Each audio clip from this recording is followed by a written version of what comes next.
What's going on, man?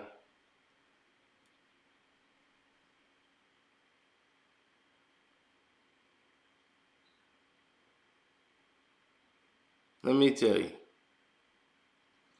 I've seen it quite a few times already, and I tell you, it has been quite the ride.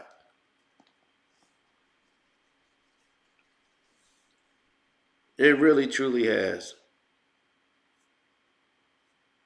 And because it's been quite the ride, I understand what Skip was trying to do. But Skip Bayless gets very defensive. And when Skip gets defensive, reason goes out the window. There's no longer any type of reason anymore. It's just I'm gonna attack you like an old playground fight, like we kids. And he goes into these rants and tantrums. And this leads to a lot of problems within the show, within everything that they do, as far as growing what they've already built. Now, if you look at Undisputed, and you look at the show, the only time they have a real problem on the show is normally when Shannon Sharpe loses his cool. And Shannon's been losing his cool a lot freely because he knows he can now that he has his Fox deal. But in disrespect is something that normally isn't accepted by anyone. But when you're being shown disrespect by your coworker, who's supposed to be one of your closest friends, this leads to this type of response.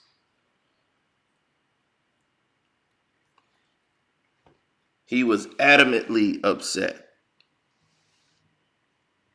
with Skip over his analogy and how he made a personal attack on him. Because this is what Skip does. He gets into a name calling, or he just goes to complete deflect mode when he really didn't have to. I mean, if anybody would have saw the game, you would have known what happened in the Bucks game. Tom Brady is not the problem for the Tampa Bay Buccaneers. They're trying to create a narrative to make it look like Tom is a problem for the Buccaneers because they want to move on from the Tom Brady era and Tom Brady football. They're not looking, and they see it. It's not, they don't want to talk about it. They don't want to talk about the real problems that's going on with the Buccaneers. They just want to talk about Tom Brady. And, oh, Brady looked bad. They only had 7 points. When you take away touchdowns, you take away interceptions, you don't call penalties, you're controlling the game and you setting the tone for what the game is going to be called. And we saw this repeatedly in this game. Purdy was treated like he was Peyton Manning last night. In the second half, it started raining, pouring down. So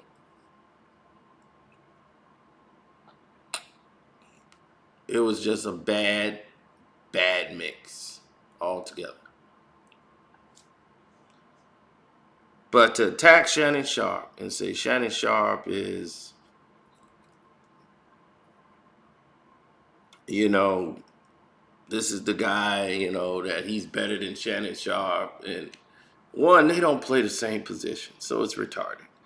Shannon shouldn't have blew up how he blew up, but it just ticked him off. He knows that he could push Shannon's buttons and get Shannon to go. And what's strange is this is great for the show. Can you believe that? This is what's great for the show.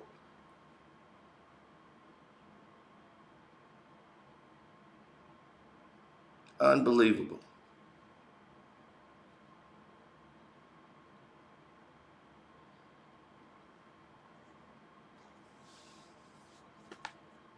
So this is what's great for the show, and this is what great programming is.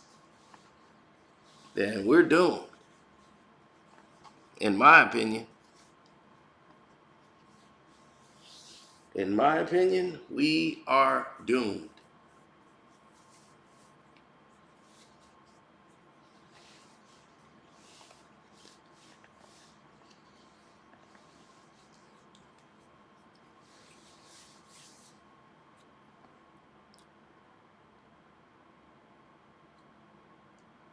Because if everybody's, all they got to do is to do this, then that's it. Everybody's going to do it now. For those who don't know what I'm talking about, here we go. Still playing it. Oh my goodness. Oh my goodness. Skip is just doing the show. So Skip is staying on course to what the show really is. He's staying Skip Bayless no matter what. But old Skippy Drippy Bayless, there is a way to do it and a way not to do it. Shannon Sharpe is a tight end and one of the best tight ends in NFL history. Record breaking. He was the first really of his kind. The tight end who was also could have been a wide receiver. That slash tight end wide receiver.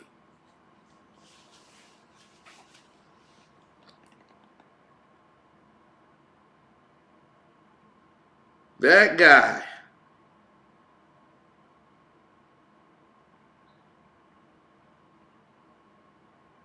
Okay. So it's that guy.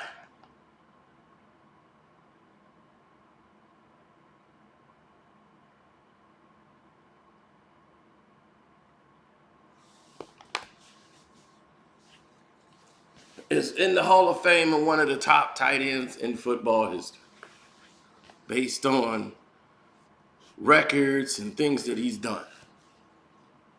So to call another Hall of Famer and to talk about him like you're jealous because he's a better football player than you, based off of what? Based off of what? Now, Tom Brady does not need to be defended, really. I've watched Tom Brady make throws. I've watched him making an errant throw here and there. Like he was so angry about the penalty, he messed up the 4th and 1. The miscommunication on the 4th and 1 play. So I knew then when they should have ran the ball 2 more times, they decided to pass. And this is the problem with the Bucs. I think they're calling too many pass plays. They're last in the NFL in rushing because they're passing 55 times a game. That is far too much. When I think we are not giving the running game a chance. Our offensive line has been terrible. And they keep penalizing the same guy over and over again. And it's like the NFL's trying to send a message to say, we're moving on from the Tom Brady era. But, I mean, let the game beat him, not the refs. Tom Brady is the greatest football player ever. Period. There's never been another one. There probably never will be another one. He's outplaying 22, 23-year-old quarterbacks. He's twice their age. and he's outplaying them and outplaying the older quarterbacks who's been in the league. Better than all of them. Matthew Crapford showed that he's crap. The NFL carried him all last season so that they can get into the playoffs and win the championship for the Rams. This season, they're crap. Absolute crap again. Oh, why? Because the league don't need them to win again. So now there's no more protection for the Rams. And you get to see how sorry the team really is.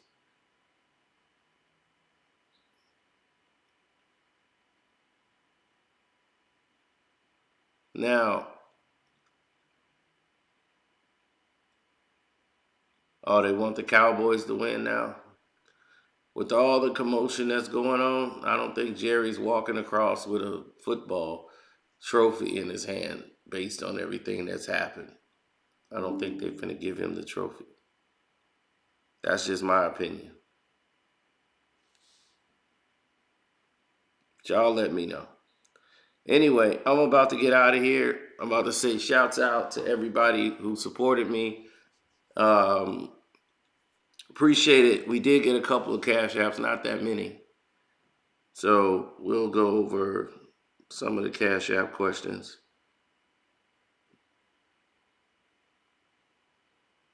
Somebody sent me a cash app to say they like the cash app question.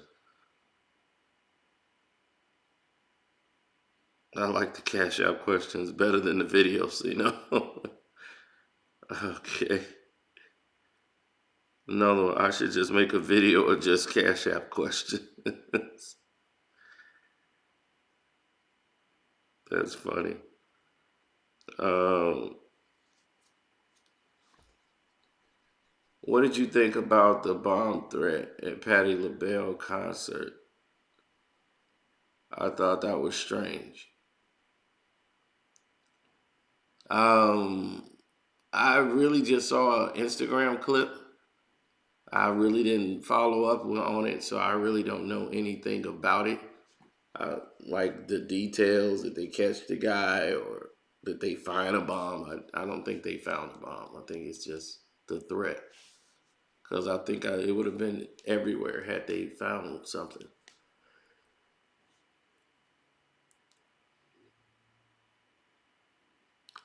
If Ice Cube stayed with NWA and battled Tim Dog, who, I guess he's going to say who would have won. Um, well, of course, Ice Cube and NWA would have won. It wasn't even a factor of who would have won.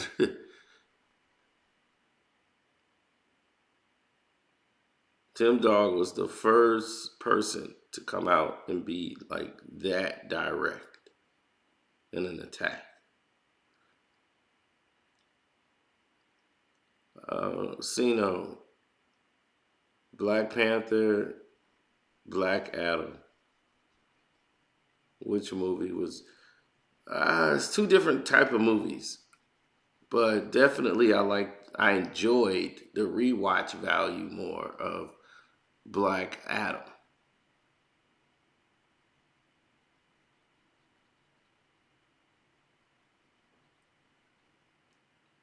Let me see.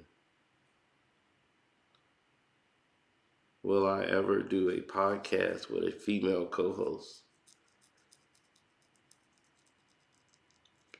If I was on a podcast, I wouldn't mind doing one with one, but it don't matter. I don't get the point there, but I don't know. I really don't.